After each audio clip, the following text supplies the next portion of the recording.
Ya nos llegaron nuestros primeros muebles para nuestras cabañas en medio del bosque. Colchón individual que va ahí en el tapanco. El colchón queen, tanque de gas y calentador. Desinfectamos la parte de arriba con un aceite especial para madera. Y vamos a colocar un plástico para que el colchón no se manche de aceite.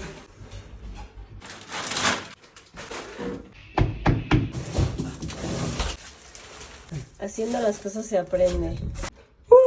Pero ya alguien se va a poder dormir aquí.